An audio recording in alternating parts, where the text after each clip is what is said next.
complica, ¿no? Cuando hablamos de la hiperemesis. Ahora sí. Que podemos tomar en cuenta que es un cuadro, ¿no? En diferentes grados de compromiso, puede ser, ¿no? Y que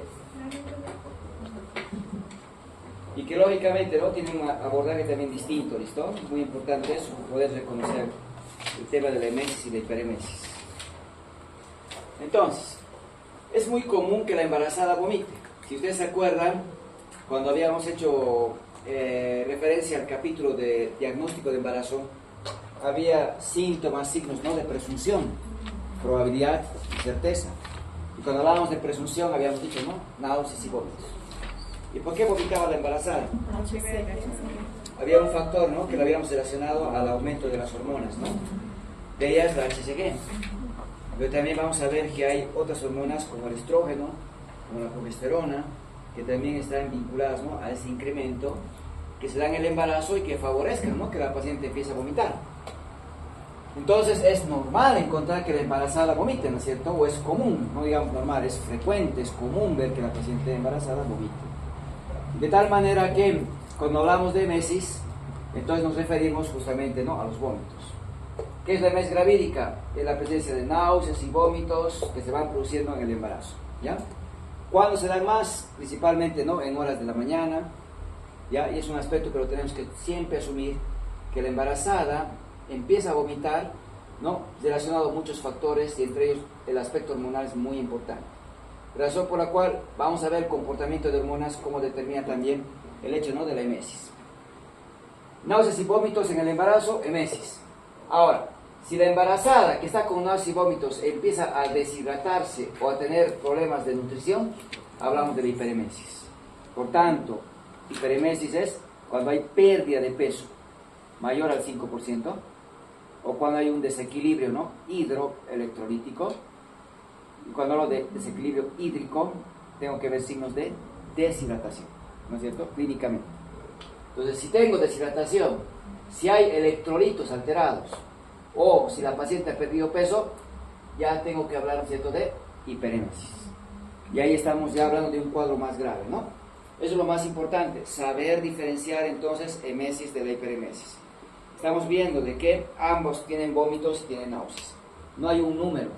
Yo no les puedo decir, la emesis es hasta menos de 5 vómitos, hiperemesis cuando son más de 5, no.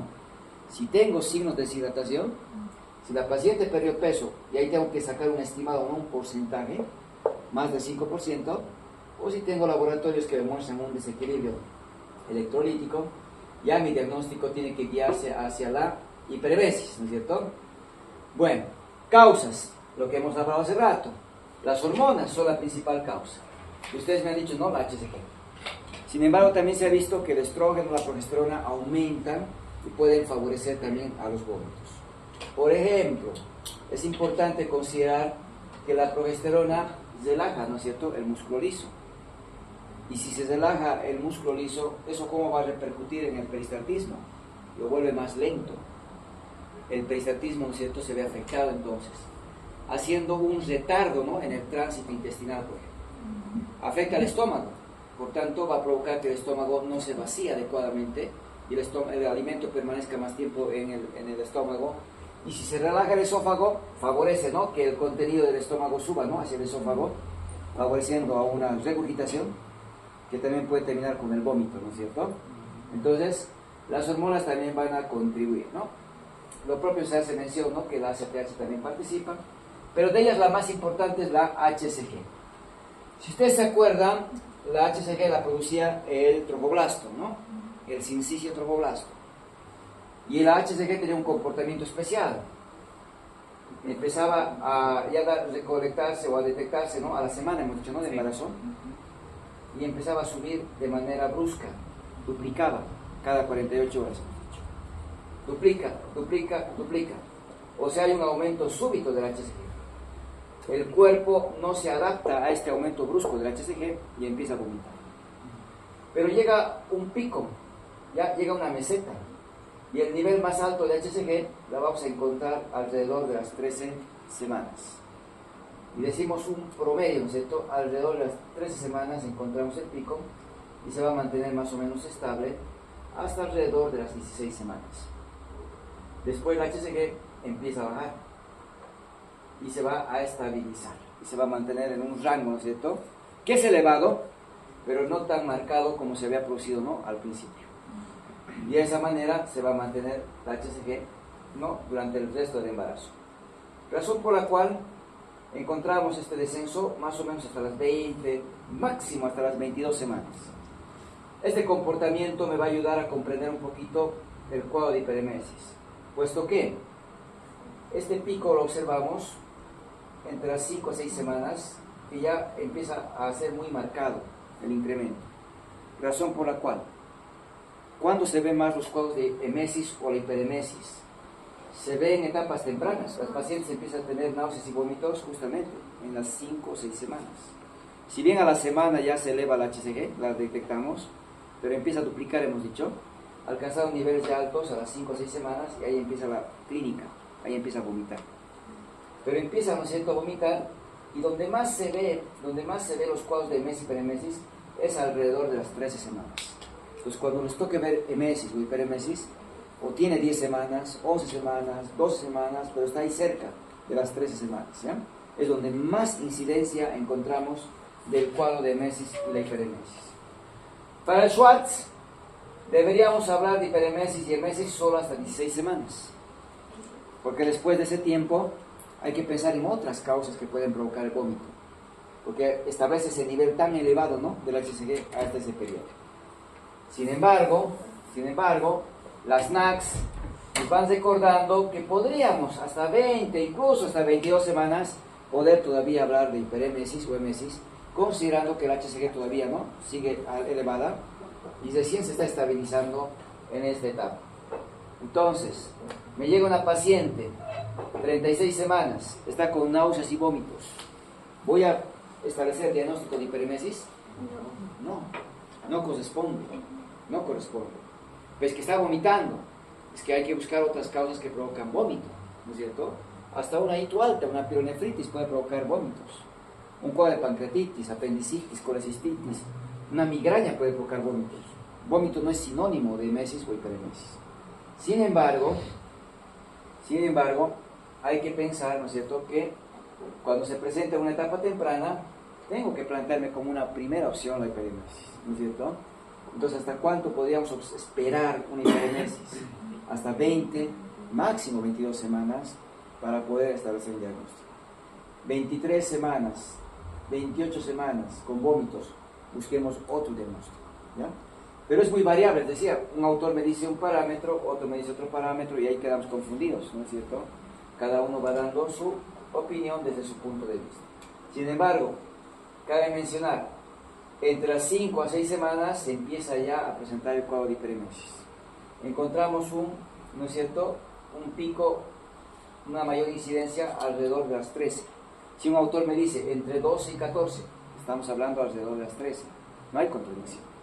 Que la hiperemesis se puede extender hasta 16 semanas para unos autores, para otros hasta 22, igual sigo dentro del rango para poder orientarme, guiarme, porque la medicina no es absoluta, ¿no es cierto?, me voy guiando en ese aspecto, ¿ya? Entonces la HCG es la que determina en gran parte los cuadros de hiperemesis y emesis. Sin embargo, se ha detectado también este componente, el aspecto psicológico, y vemos cuadros de emesis o hiperemesis en pacientes que tienen problemas en relación al contexto familiar. Adolescentes embarazadas tienen bastante frecuencia de emesis o hiperemesis. ¿Por qué? Porque la familia, ¿no es cierto?, muchas veces no está de acuerdo con la gestación. A veces ni saben que está embarazada, ¿no es cierto? Y la paciente trata de contener toda esa presión social, ¿no es cierto?, de poder avisar a su familia de que está embarazada en una etapa muy temprana, ¿no?, de su edad. Y es por eso que vamos a ver el contexto psicológico que no puedo descuidar en el manejo, ¿no?, de las pacientes con emesis o la hiperemesis sobre todo, ¿ya? Entonces ahí vemos ese aspecto del estrés, ¿ya?, psicológico. Sin embargo, puede haber de base problemas, ¿no es cierto?, de la personalidad, como ser la personalidad histriónica, ¿no?, síndromes histéricos, que también pueden aumentar, ¿no es cierto?, síndromes conversivos, síndromes de neurosis, pueden influir, ¿no?, aumentar la incidencia en esa población también. Entonces, la parte psicológica es otro aspecto que hay que tomar en cuenta dentro de la teología. Hoy en día se hace referencia y se ha asociado a Helicobacter pylori. Y no se tiene muy clara la situación, si la hiperemesis es provocada por Helicobacter, ¿no? O la hiperemesis condiciona factores que favorecen a la infección por Helicobacter. Pero hay una estrecha relación entre hiperemesis y Helicobacter pylori, razón por la cual hay que hacer la búsqueda, ¿no?, activa. Hoy en día no necesitamos hacer endoscopía, ¿no?, para buscar Helicobacter, podemos hacerlo por ELISA. Entonces es un aspecto que no puedo olvidarme, ¿no? Buscar, ¿no?, la presencia de Helicobacter en pacientes con diagnóstico de hiperemesis. Se ha relacionado a deficiencias nutricionales, ¿ya? Sobre todo, por ejemplo, la falta de vitamina B6, la piridoxina. Pueda vincularse también, ¿cierto?, a mayor frecuencia, ¿no?, de la hiperemesis. Bueno, entonces, HCG es la más frecuente, lo psicológico lo propio, y tenemos otras causas que podemos encontrar, ¿no? Vamos a entrar entonces al abordaje de estos cuadros. Emesis. La paciente empieza a tener náuseas y vómitos alrededor, hemos dicho, ¿no?, de las 5 o 6 semanas, ya alcanza un pico alrededor de las 13 semanas, puede ser 12, 14, variable, pero se puede extender máximo hasta las 22 semanas. Las NACS me dicen 12 semanas el pico, 22 es el tope. El Schwartz me dice 6 semanas comienza, 16 es el tope, pero ahí está el rango. No voy a hablar de hiperemesis después de las 22 semanas. No voy a hablar, voy a buscar otras causas, ¿ya? Busquemos otras causas que están provocando el vómito. Y eso es lo más importante que vamos a quedar aquí. ¿Cómo voy a tratar la emesis? Medidas dietéticas. Y aquí es muy importante, ¿no es cierto? Primero, la paciente todavía sigue alimentándose. La paciente tolera todavía alimentos. Entonces tiene que seguir con dieta. No le puedo suspender la dieta. En este caso, vamos a seguir con la dieta, pero vamos a recurrir a una dieta que sea más tolerable. En las embarazadas con emesis se ha visto que tolera más con la dieta cuando la vamos fraccionando, la vamos dividiendo en varias tomas. No voy a entonces tener un almuerzo o una cena en un único horario. El almuerzo lo tiene que tomar, ¿no es cierto?, en varias oportunidades. Lo puede hacer a 11:30, 12, 12:30, 1, de acuerdo a su tolerancia. Cada paciente tiene tolerancia distinta. ¿Qué tolera más las embarazadas? Comida seca, comida dulce, comida fría. Entonces es donde vamos a incidir, ¿no es cierto?, que tendrá que tomar más jugos, helado tal vez, ¿no es cierto?, gelatinas quizás, y tengo que ir buscando alimentos, ¿no?, que pueda tolerar más en esta etapa, ¿ya? Tratamos de evitar, ¿qué cosa? Alimentos condimentados, ¿no es cierto?, que es lo que provoca el vómito. Tratamos de evitar alimentos o bebidas gaseosas, por ejemplo, ¿ya? Y eso es muy importante, que alimentos pesados, ¿no?, como son los alimentos ricos en proteínas o en grasas, lo propio, porque permanece más tiempo en el estómago. Entonces, simplemente vamos a abordar a este grupo de pacientes con la dieta. Dieta, eso es muy importante. Sin embargo, puedo utilizar antieméticos. Dentro de los antieméticos que estamos acostumbrados a utilizar, seguramente van a escuchar hablar de la metoclopramida. ¿Qué es la metoclopramida? Es un antidopaminérgico, ¿no es cierto? Actúa sobre los receptores D2. Entonces va a actuar de manera central y de manera periférica. De manera central en el centro del vómito, al bloquear la dopamina.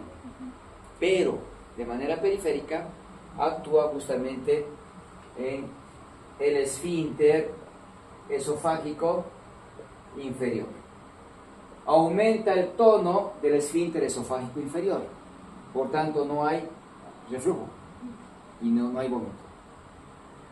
Actúa sobre el músculo liso del estómago, es un gastroquinético, es dentro del grupo de procinéticos, gastroquinético.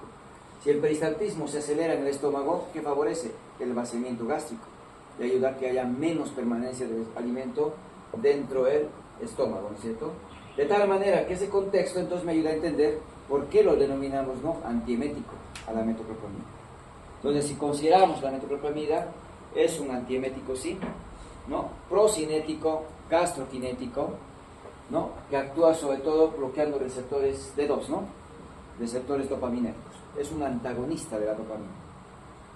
El problema de la metoclopramida, que ha llevado a que usemos cada vez menos, y hoy en día tratamos de ya no usarla, es porque tiene muchos efectos secundarios, y entre ellos están los síntomas extrapiramidales, ¿ya?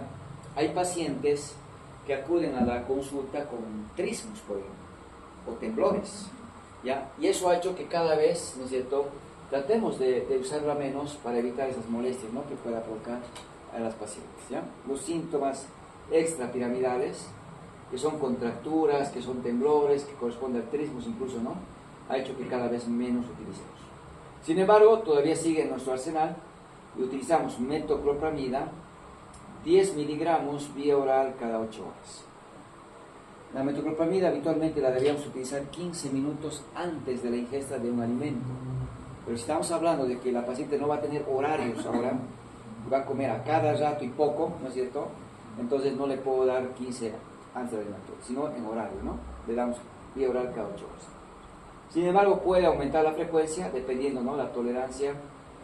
Y pues ahora tenemos una mejor alternativa. Desde hace muchos años atrás, antes del 2013 incluso, las NACS 2013, ya tenemos la piridoxina. Ya están en los paquetes del SUS incluso. La piridoxina es la vitamina B6. ¿Ya? Podemos indicar dosis, por ejemplo, este es el esquema del SUS de las NACS, que nos dice 300 miligramos, ¿ya?, que podríamos utilizar vía oral cada 8 horas. Lo puedo dividir cada 12 horas, lo puedo administrar cada día, que depende de la tolerancia. Si una paciente con 300 miligramos cada día tolera bien los alimentos, me quedo con eso. Si sigue con vómitos, aumento, ¿no?, a cada 12 horas, a cada 8 horas, ¿no? Puedo utilizar incluso 100 miligramos, 100 miligramos cada día, 100 cada 12 horas, 100 cada 8 horas. Depende de la tolerancia de la paciente. ¿Qué ventajas tiene la piridoxina? Que es un antiemético central, actúa directo sobre el centro del vómito.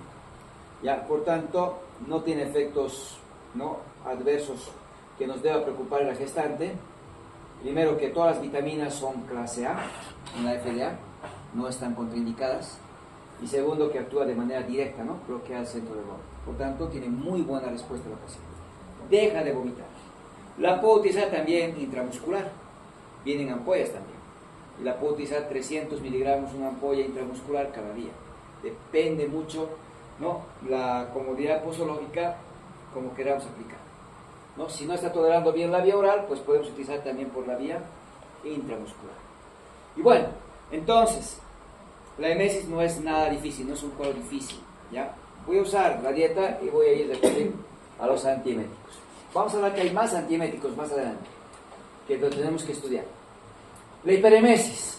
Entonces, la hiperemesis que hemos dicho, pérdida de peso, ¿cierto?, más del 5%. Por tanto, es importante establecer, ¿no es cierto?, si la paciente ha perdido peso. Y revisar la hoja de control, ¿no?, el carnet perinatal. ¿Cuánto pesaba y cuánto está pesando ahora, ¿no? Sacar en regla de 3 el porcentaje, y si es más del 5%, ya voy a considerar, ¿no es cierto?, que la paciente pueda estar usando un cuadro de hiperemesis. Pero también tengo que buscar signos de deshidratación. ¿Qué signos de deshidratación podríamos ver? Podríamos encontrar las mucosas secas, ¿no? Mucosas secas, eso lo vemos en la conjuntiva palpebral, o lo vemos a nivel de los labios y la lengua. Podríamos encontrar el enoftalmo, ¿no?, ojos hundidos. Eso ya encontramos en casos graves, ¿no?, de deshidratación. La ausencia, ¿no?, de las lágrimas, por ejemplo, ¿no? Sequedad, ya hemos visto en los labios, en la lengua, en la conjuntiva palpebral, eso hay que valorar. ¿Qué más podríamos encontrar que me orienten a una deshidratación? Por ejemplo, el hecho que la paciente esté taquicárdica, que esté con palpitaciones. Claro, la deshidratación te lleva a una hipovolemia. La hipovolemia no solo es por pérdida de sangre, también puede ser, ¿no es cierto?, por vómitos. En este caso, mi paciente va a tener taquicardia, puede tener una hipotensión. Si baja la presión, si baja el volumen, le afecta al riñón. Siempre hay que pensar eso. Entonces la paciente va a tener oliguria, ¿no es cierto? Y eso tenemos que monitorizar. Calcular la diuresis horaria, valorar, ¿no es cierto?, el balance hídrico, controlar la función renal. No puedo olvidarme, ¿ya?, considerando que la paciente está perdiendo líquido. Cuando vomita la paciente, cuando vomita una persona, pierde líquido. Pero no solamente pierde líquido, perdemos electrolitos. Y el electrolito que perdemos en mayor cuantía es el cloro. Claro, el ácido clorhídrico, ¿no es cierto?, va a contener alta concentración de cloro y perdemos cloro. Secundariamente va a tener, ¿no es cierto?, disminución del sodio. es que el sodio también se pierde, pero el cloro es el que más, ¿no?, se va a eliminar con el bono.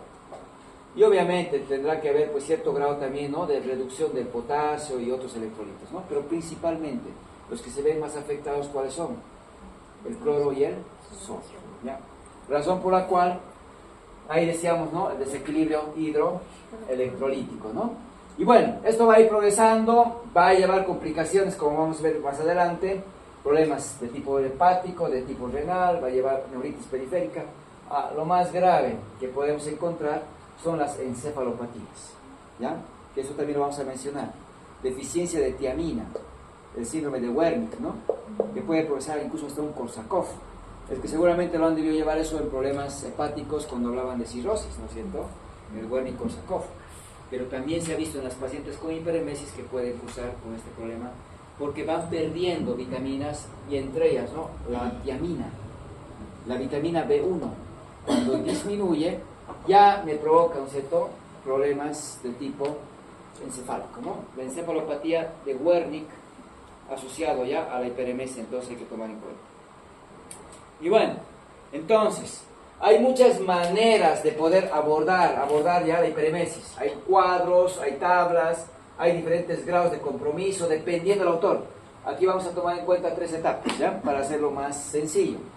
Nuevamente insisto, es que si yo reviso un autor, dice una cosa y otro dice otra cosa.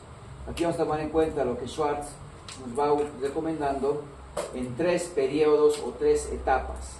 El primer periodo, si ustedes se dan cuenta, la paciente está con náuseas, está con vómitos. Si es que ha perdido peso, ha perdido menos del 5%. Por tanto, aquí está muy relacionado, porque no hay deshidratación, porque hay pérdida de peso, pero no está, ¿no es cierto?, dentro del rango que había dicho de 5%, probablemente aquí es donde marcamos al cuadro de las emesis, ¿no es cierto? Claro, el paciente con vómitos y náuseas, pues si no ha perdido gran volumen, no va a tener deshidratación, ¿no? Y en la mayoría, pues, puede no haber pérdida de peso. Y si ha perdido, pero es menos del 5%, lo vamos a engrapar en este primer periodo.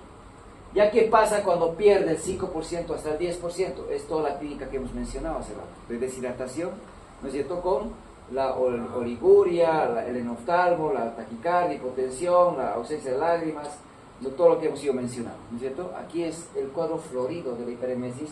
Es aquí donde vemos los cuadros de hiperemesis en la gran mayoría de los hospitales, ¿ya? Aquí tendríamos que ver, ¿no es cierto?, que reducen mis electrolitos. Los electrolitos tienen efectos sobre la función cardíaca, ¿no es cierto? Y ahí podemos encontrar también alteraciones en el electrocardiograma, ¿no? Lógico pensar que se va a alterar, ¿no es cierto?, los diferentes componentes. Por ejemplo, si hay una hipocalemia, ¿cómo se va a expresar en el trazo del electrocardiograma? Considerando el complejo QRS T, ¿no es cierto? La onda T está dando por el potasio, la repolarización. Entonces, si hay una hipocalemia, ¿qué va a pasar con la onda T? Se aplana o se invierte, ¿no es cierto? O se invierte. Por tanto, tendríamos que encontrar, ¿no?, una T, por ejemplo, invertida o una T plana, ¿no? Podemos encontrar que el PR se va prolongando, ¿no?, dentro de los hallazgos que me van un poco, ¿no?, mostrando los trastornos electrolíticos que la paciente puede estar presentando, ¿ya? Entonces, ahí es donde vamos a ver en los hospitales, ahí vamos a reconocer la mayor parte de los pacientes que están en este cuadro de hiperemesis. Porque si pierde más del 10%, ya vienen los problemas neuríticos y los problemas de la encefalopatía, lo que hemos mencionado de Wernicke, ¿no? Y esto es raro, pero ya es una etapa avanzada. A ver, 19 años que me ha tocado ver 2 cuadros de hiperemesis que han terminado en medicina crítica, en terapia intensiva, con nutrición enteral, ¿ya? Que realmente hasta ya pensábamos en pensar en financiar hasta el embarazo para salvar la vida de la paciente, porque realmente no se podía controlar con diferentes fármacos, ¿no?, que habíamos utilizado como antieméticos, y pues realmente era hasta la familia quedaba realmente relegada en visitas, porque cuando estaba mejorando llegaba la familia y empezaba a empeorar y a vomitar más, ¿ya? Entonces son raros los casos que vamos a encontrar en una etapa tan avanzada. La mayoría nos encontramos en el segundo periodo, ¿no? Y si lo reconocemos y hacemos el abordaje adecuado, no vamos a llegar, ¿no es cierto?, ya a los problemas de tipo neuritis o las encefalopatías, ¿no es cierto?, que hacemos mención. Entonces, si estoy hablando de esa clasificación, esta clasificación la paso por alto, ¿no es cierto? No voy a entrar a su evaluación, que es otra manera también de clasificar ya a la hiperemesis. Hay una escala que vamos a incluir este semestre, que la hemos incluido también el anterior, ¿no? Este año hemos incluido esta escala o este score para valorar la severidad. Hoy en día tenemos muchas referencias de autores y en nuestro medio siempre la escuela mexicana, ¿ya?, tiene mucha influencia en los hospitales porque muchos se han formado en México. La escuela española está pesando más por el Clínic de Barcelona, que tiene muy buenos protocolos en lo que es medicina materno-fetal y el manejo obstétrico. Van a hablar mucho de protocolos del Clínic de Barcelona, no muy aparte de Williams, que la literatura americana siempre va a ser la mejor, ¿no? Y es la que tenemos como muy buena referencia de Williams. Sin embargo, pues siempre van a encontrar diferentes autores, ¿no? Clínic de Barcelona nos va haciendo una pauta, nos dice, utilicen esta escala, la escala de Pouquet, que me va a ayudar un poco a saber si estoy frente a un cuadro grave, moderado o leve, en función de parámetros clínicos que los puedo establecer simplemente con anamnesis. Y aquí hay 3 parámetros, como pueden ver, que vamos preguntando, ¿no es cierto? Cuando hacemos referencia, ¿no? A ver, un promedio en el día, ¿no es cierto?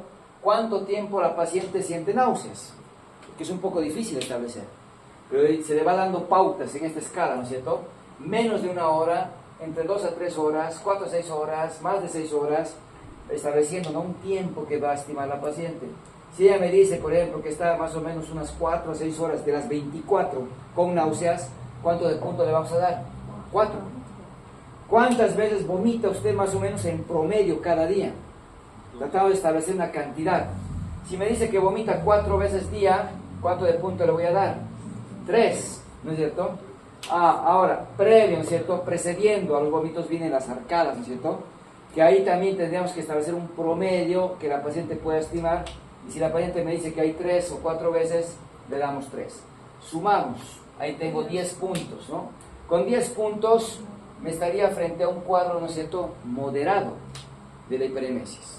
Entonces trata de hacer un poco más objetiva la clasificación o la división, ¿no?, de la gravedad del cuadro en base a este pequeño score que se lo va introduciendo, ¿no?, mediante la análisis de esos 3 parámetros. Tenemos ahí los puntos, se tiene ahí los puntajes y la interpretación, porque si tengo 6 puntos es leve, si tengo de 7 a 12 es moderado, si tengo 13 para arriba hablamos de un cuadro ya grave, ¿no es cierto?, grave.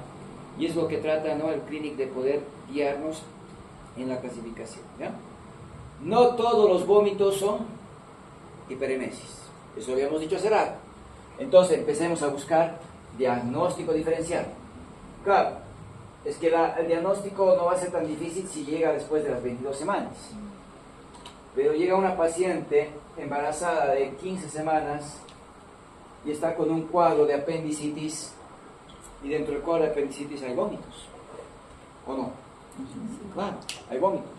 Entonces resulta que este diagnóstico diferencial no es solo para pensarlas después de las 22 semanas, sino en cualquier momento.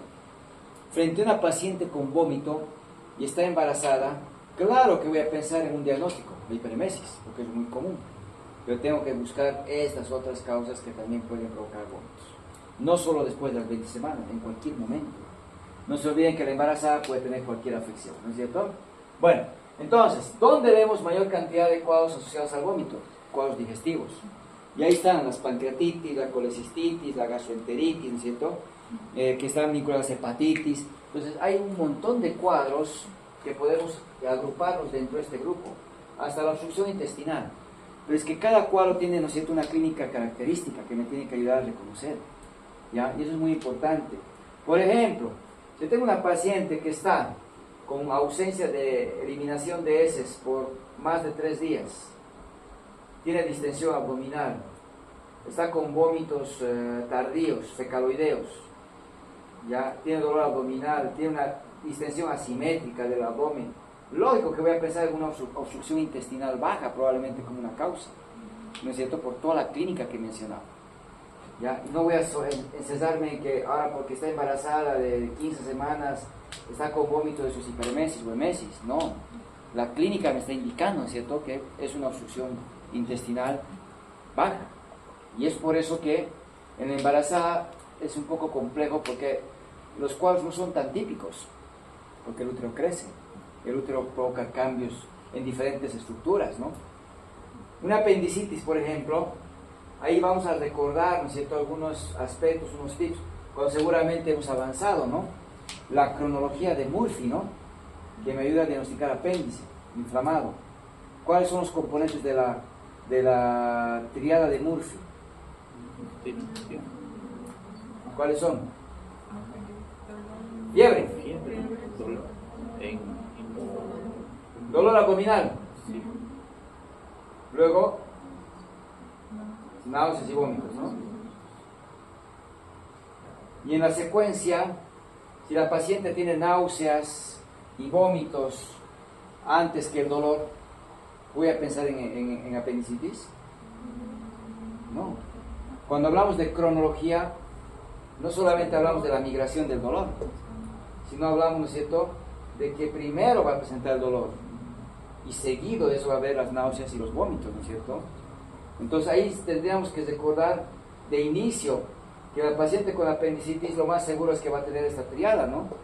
La triada de Murphy: fiebre, dolor, náuseas y vómitos.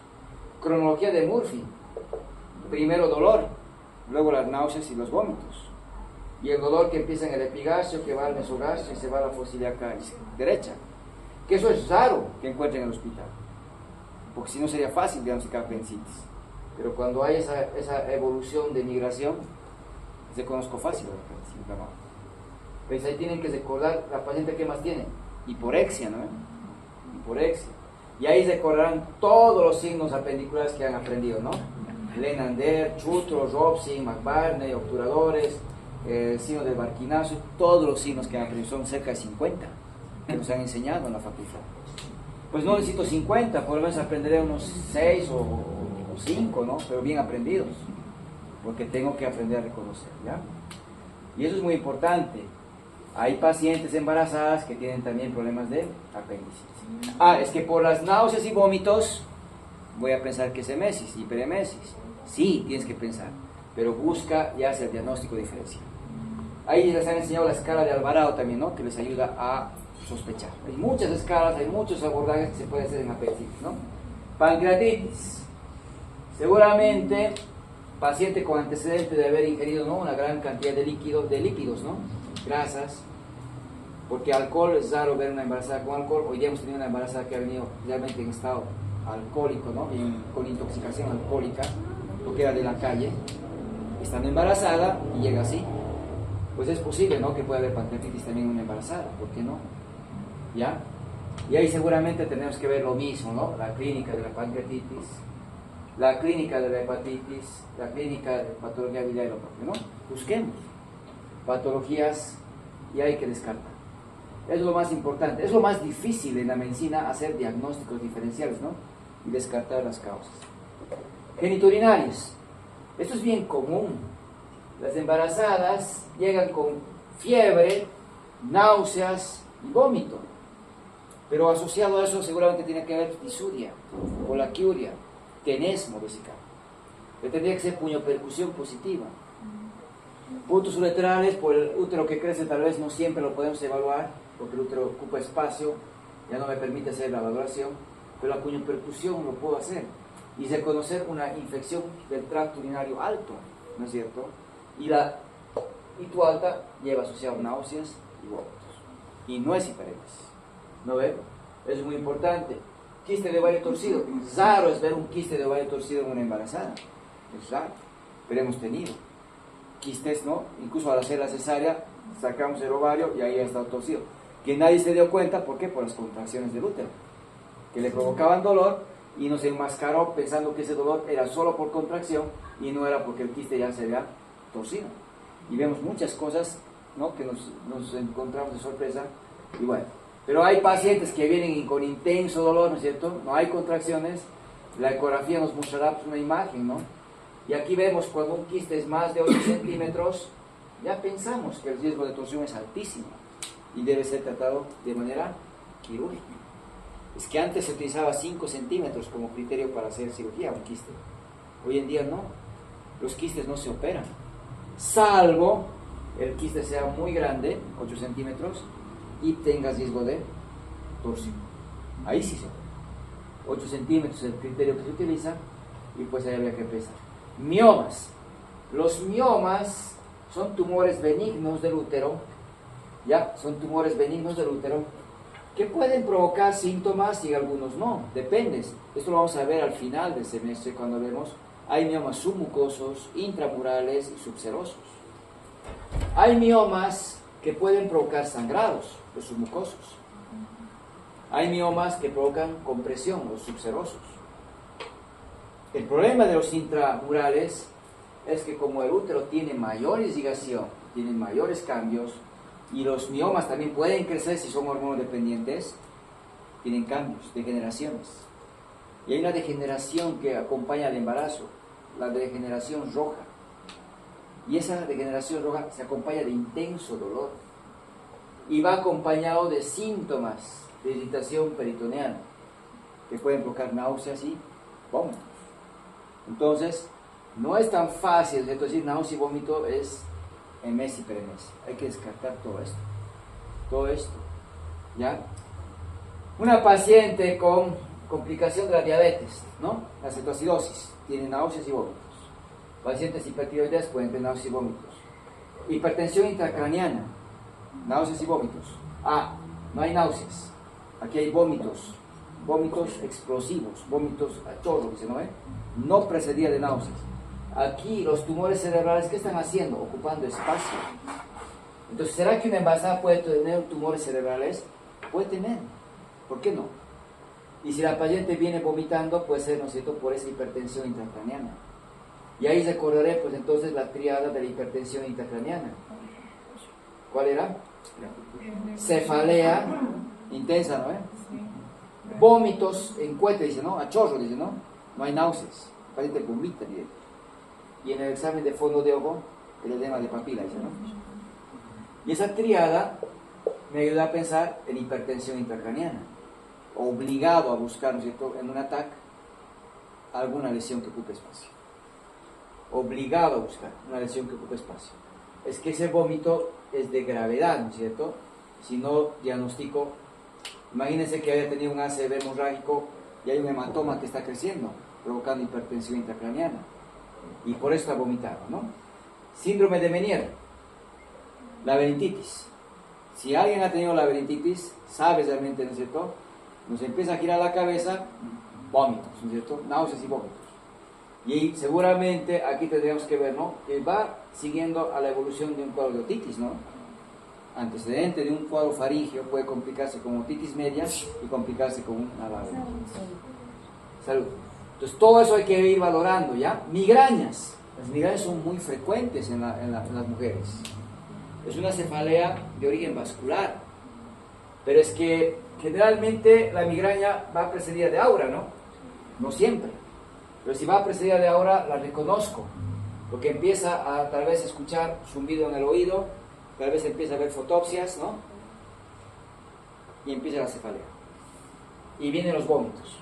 Es que ese vómito acompañado de todo lo que he dicho me va a orientar a una migraña. Y si la paciente apaga la luz, apaga su tele, su radio y calma, ya tengo más posibilidad de hacer el diagnóstico, ¿no? Todo eso hace que el diagnóstico diferencial tenemos que ir viendo qué otros síntomas tiene además de náuseas y vómitos, ¿no?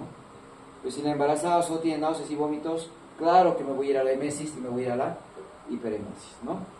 Bueno, entonces el diagnóstico diferencial es bastante extenso. Hay muchas patologías que provocan, ¿no es cierto?, el vómito, y pues habría que considerarlo, ¿no? Esto es un gráfico igual que nos va recordando ya los diagnósticos diferenciales, ¿ya?, que hay que tomar en cuenta. Hasta los problemas, ¿no?, de la anorexia, la bulimia también pueden, ¿no?, estar relacionado al vómito y tener que entrar al diagnóstico diferencial. ¿Por qué la importancia del cuadro? Porque se complica el embarazo, y se complica la madre y se complica el bebé, ¿no? ¿Qué puede pasar en el niño? Madre desnutrida, niño desnutrido.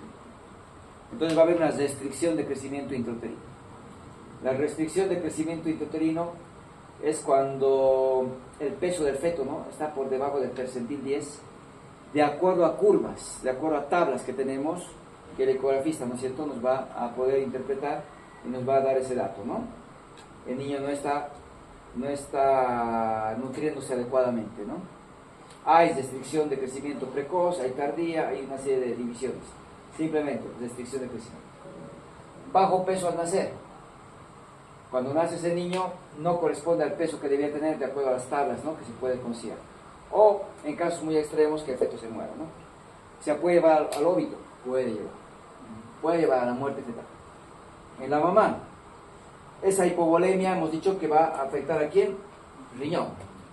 Entonces la injuria renal puede terminar en una insuficiencia renal. La insuficiencia renal la dividimos prerenal, renal y posrenal. Prerenal, todo lo que reduce volumen. Entonces ahí tendríamos que pensar que mejorando la volemia tendríamos que evitar, ¿no es cierto?, que ese riñón termine en insuficiencia. Podríamos evitar, ¿no es cierto?, que la paciente termine en diálisis esperando trasplante. Entonces no podemos descuidar función renal. ¿Cómo detecto que el riñón está comprometido? Diuresis oral, balance hídrico, creatinina. ¿A partir de cuánto ya considero patológico en una embarazada? 0,9 miligramos de cilindro. Sabiendo que en la población general es 0,5 a 1,2 o 1,4 es normal. En la embarazada no, de 0,9 hemos dicho, ¿no? Ya tengo que pensar que ese riñón está comprometido. Síndrome de Mendelssohn. ¿Qué es el Mendelssohn? Broncoaspiración. Toda embarazada siempre la consideramos como estómago lleno, incluso en las cesáreas. ¿Por qué? Porque el estómago se vacía lento, ¿no? La progesterona vuelve lento el peristaltismo. Entonces siempre pensamos que la paciente embarazada está con la barriga llena. Pues que la hiperemes va a vomitar.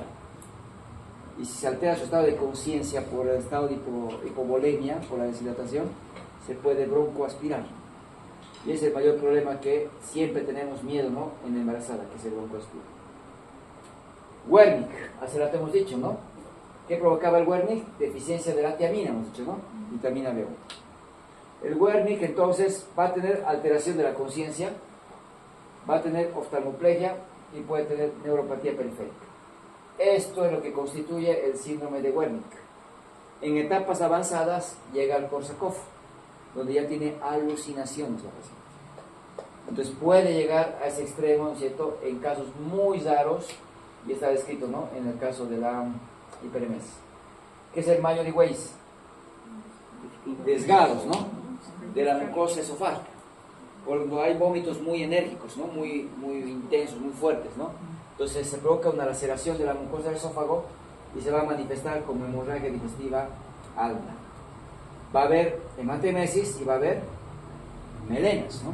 Melenas. Entonces ahí vamos a diagnosticar.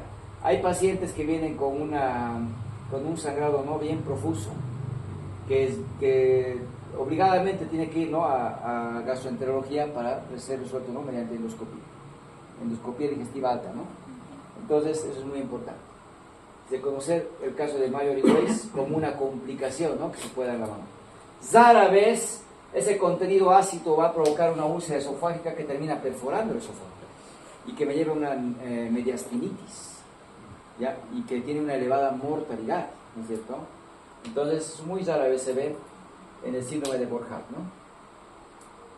Neumomediastino, claro. Si se perfora el esófago, el aire también, además del ácido, ¿no?, va a salir hacia el mediastino. Bueno, entonces hay muchas complicaciones que pueden, ¿cierto?, llevar hacia la mamá y hacia el feto cuando hacemos mención, ¿no?, de la hiperemesis, ¿ya?, de la hiperemesis. Entonces, si ustedes se dan cuenta, tendríamos que considerar, ¿no es cierto?, tendríamos que considerar el manejo de estos cuadros de manera distinta. ¿Cuál va a ser mi conducta en una emesis? Manejo ambulatorio. Esto lo voy a pasar por alto, ¿ya? Lo voy a pasar por alto. ¿Cuál es mi conducta frente a una emesis? Manejo ambulatorio. Dieta, ¿no es cierto?, y antiemético. O la metoclopramida, o la piridoxina, o cualquier otro antiemético. Hoy en día se utiliza mucho la doxilamina como un buen antiemético en una embarazada. En nuestro medio tenemos meplicina, tenemos doxilamina, tenemos una gama increíble de antieméticos.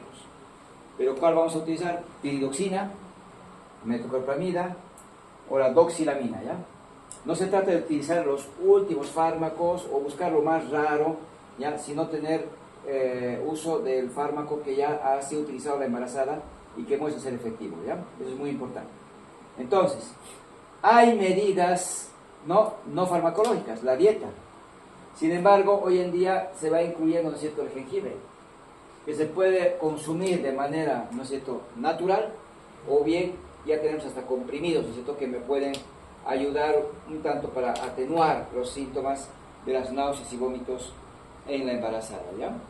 Entonces este jengibre se ha visto que ayuda como bloqueando la dopamina y ayudaría a que haya menos, ¿no?, vómitos, bloqueando, ¿no?, al centro del vómito igual en cuanto a su aplicación.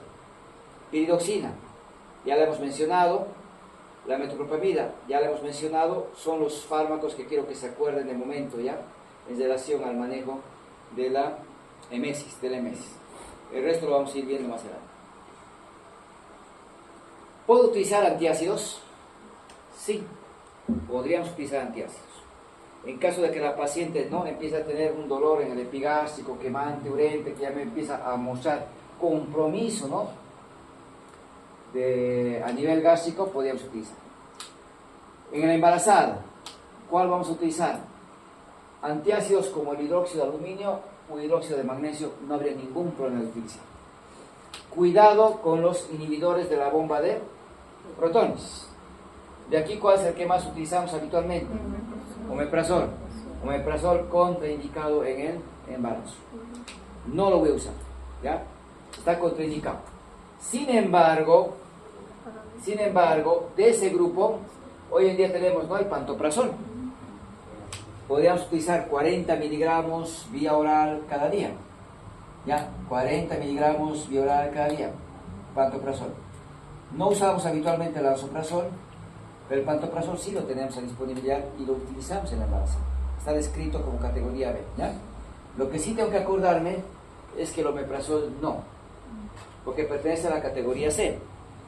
A ver, hablamos mucho de categorías. La FDA nos clasifica los fármacos por grupos. Es que la FDA es una clasificación bien antigua, que no es absoluta, pero la seguimos recordando. Y cuando decimos categoría A, ¿qué quiere decir? Que no provoca malformaciones ni en animales ni en humanos. O sea que las puedo utilizar, ¿ya? Las puedo utilizar. Ahí están todas las vitaminas. Ahí está la levotiroxina. Si tengo una embarazada con hipotiroidismo, ¿tiene que seguir tomando su medicación? Tiene que seguir. Para evitar el hipotiroidismo congénito, para evitar el cretinismo, ¿no?, en su niño. Para que no se afecte su capacidad intelectual. Es categoría A. ¿Qué es categoría B? La categoría B agrupa a los fármacos. Primero, fármacos que pudieron tener efecto adverso en los fetos de animales teratogénicos, pero que en humanos ha demostrado que no provocan el mismo efecto, o sea que no es teratogénico. Y como no es teratogénico en los humanos, lo voy a utilizar sin ningún problema. Ya, no tengo miedo de usar los fármacos de categoría B. La categoría C, aquí sí hay evidencia de que en animales provoca malformaciones. Y en humanos no tengo estudios que me demuestren que provoque o no. Como no tengo estudios, no voy a arriesgar en dar a mi hijo. Y si no le doy a mi hijo, peor a un hijo ajeno, ¿no es cierto? Y es por eso que decimos, no le doy categoría C. Pero, ¿hay pruebas de que provoque malformaciones en humanos? No, me queda la duda. Y la gran mayoría de los fármacos justo pertenecen aquí, categoría C. La ciprofloxacina, por ejemplo, categoría C, porque provoca el cierre del cartílago de crecimiento en animales, no demostrado en humanos.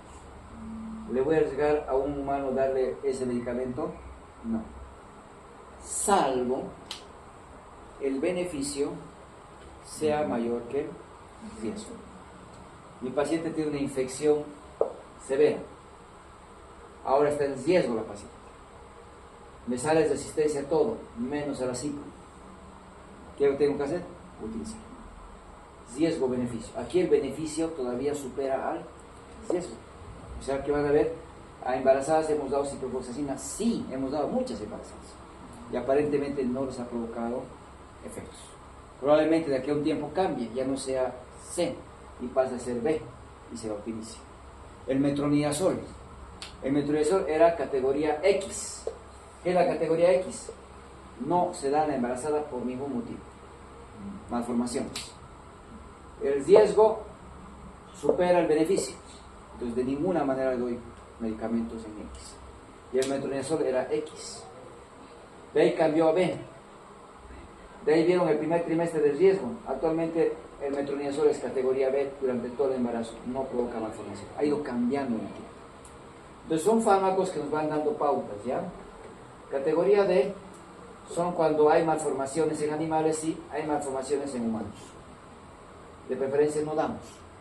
Pero aquí el riesgo es menor que el beneficio. Podría dar también, en caso extremo. Pero categoría X no doy de ninguna manera. Pues esto lo vamos a llevar más adelante. Pero aquí quiero que entiendan que entonces al decir omeprazol, de preferencia no lo voy a dar. Pero si en un caso extremo tuviera que administrar riesgo-beneficio, si el beneficio es mayor, claro que lo pongo. ¿Ya? Pero para su examen, no omeprazol, porque es categoría C. Bueno, entonces, ¿puedo utilizar un bloqueador H2? Sí. ¿Cuáles son los bloqueadores H2? Ranitidina. Y usamos mucho ranitidina, ¿no? Por vía oral, ¿cuánto se da? 150 miligramos vía oral, ¿no? Y por vía endovenosa, cada 8 horas, ¿no? Por vía endovenosa, 50 miligramos ED, ¿no? Cada 8 horas. ¿Ya? Se podría utilizar la ranitidina. Sin embargo, en España han encontrado de que por la vía oral tiene componentes carcinogénicos la ranitidina, razón por la cual incluso han debido escuchar en las noticias tal vez o en los artículos o en las páginas que tal vez han hecho sus sábados que han hecho que la ranitidina lo hayan sacado del mercado. No se recomienda usar por vía oral por el riesgo de cáncer, ¿ya? Pero la vía endovenosa todavía se sigue utilizando porque no se ha encontrado ese riesgo. Entonces tratemos de no dar ranitidina por vía oral. Y entonces, ¿qué tengo? Hidróxido de aluminio, hidróxido de magnesio, pantoprazol, en caso de que la paciente tenga un problema de tipo gástrico, ¿no? Para manera ambulatoria. Bueno, hasta ahí yo creo que va con la emesis, ¿no es cierto? Con la emesis. Ahora nos vamos a la hiperemesis. La hiperemesis. ¿Cómo vamos a tratar la hiperemesis? Hospitalizándola. La hiperemesis se interna. Y como está vomitando, todo lo que le llega a la boca, ¿no es cierto?, no lo retiene, cada vez que ingiere alimentos, vomita. Y pierde más líquidos y pierde más electrolitos. Por tanto, ¿qué tenemos que hacer? NPO. Nada por vía oral. Le hospitalizo, NPO por lo menos 2 días, ¿no es cierto?, hasta poder hidratar a la paciente, estabilizarla y luego intentar, ¿no?, la vía oral. 2 días que no debe consumir ningún alimento, ¿ya? NPO. Y si no está consumiendo alimentos, ¿qué tengo que hacer? Hay que hidratarla bien, ¿no es cierto? Y ahí va justamente. Le vamos a hidratar con soluciones cristaloides. Si estamos en el hospital y nos toca ver una hiperemesis, seguramente van a ver, ¿no es cierto?, solución Zinger lactato, ¿no?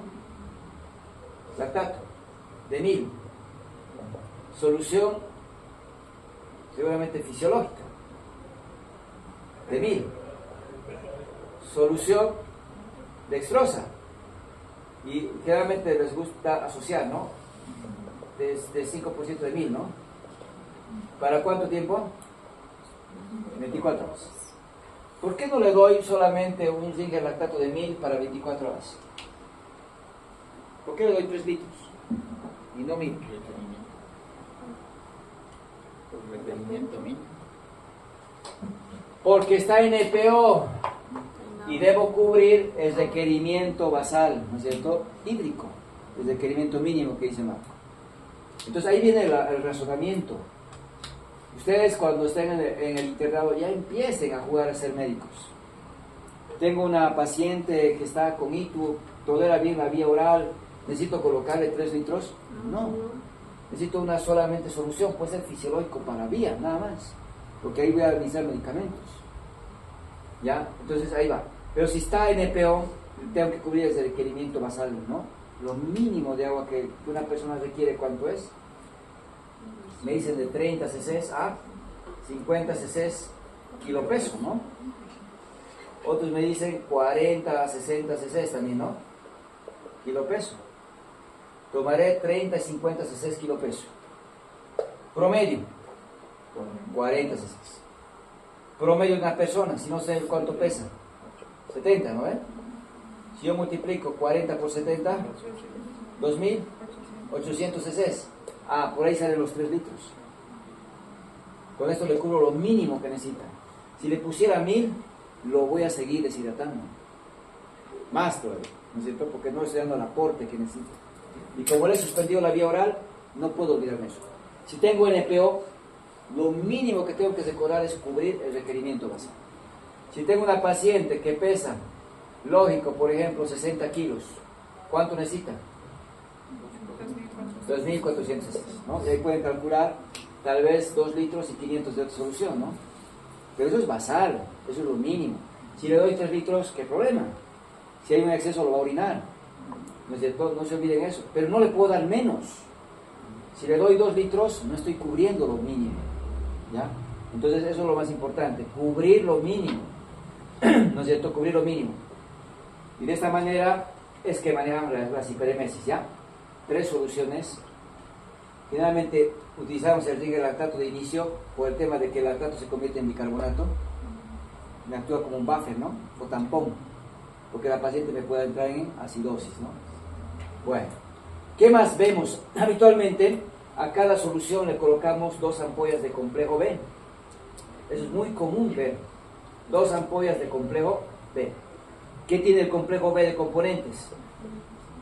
Vitamina B1, diamina. ¿Qué más tiene? Vitamina B6, piridoxina. Y vitamina B12, cianocobalamina. El complejo B tiene 3 vitaminas. Con la B1 evito Wernicke. Con la B6 evito vómitos, porque es antiemético. Y la B12, la neuritis periférica que hemos visto en complicaciones de la hiperemesis. Entonces el complejo B no es mala opción, es barato y me evita el vómito y la complicación.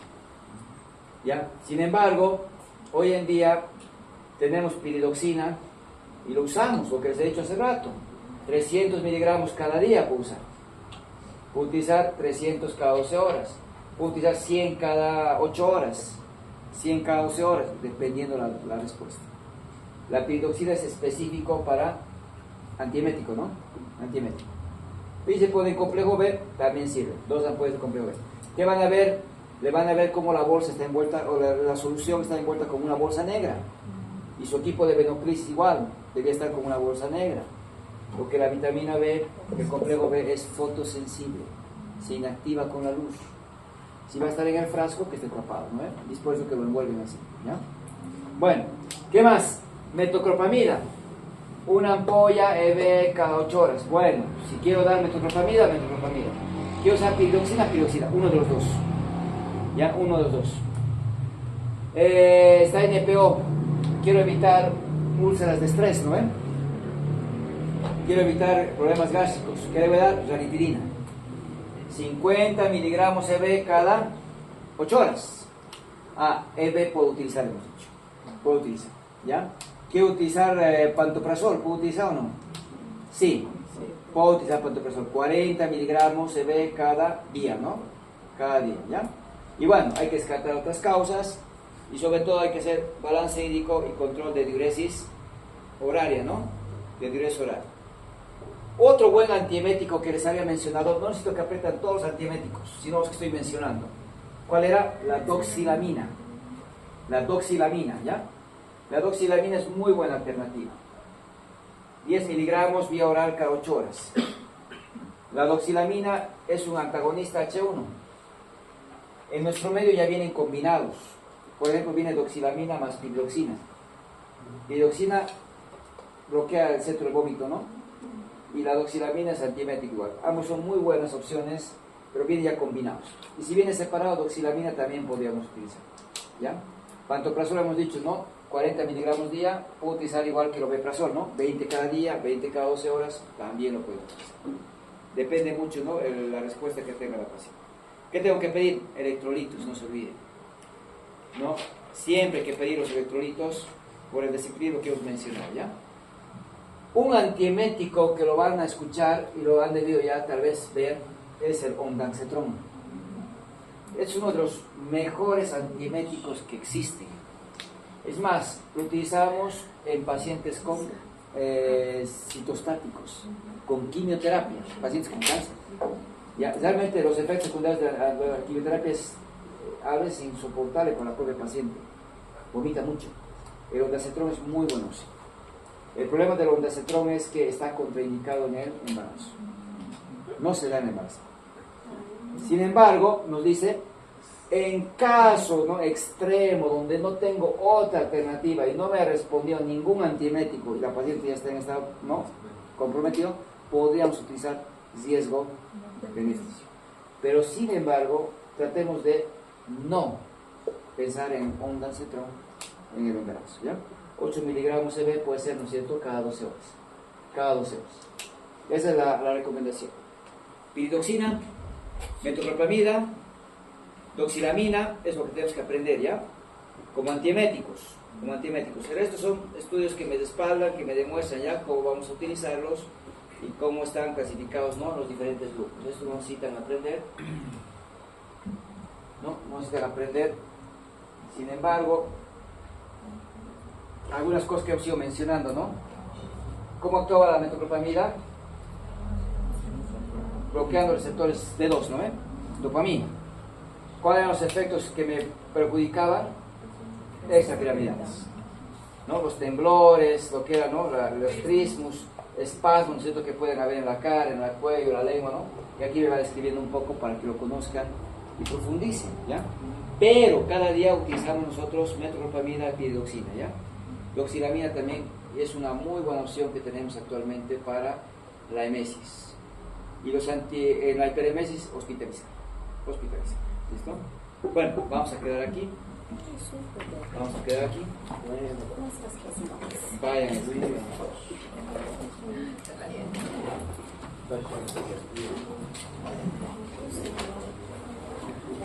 mañana 8 en punto.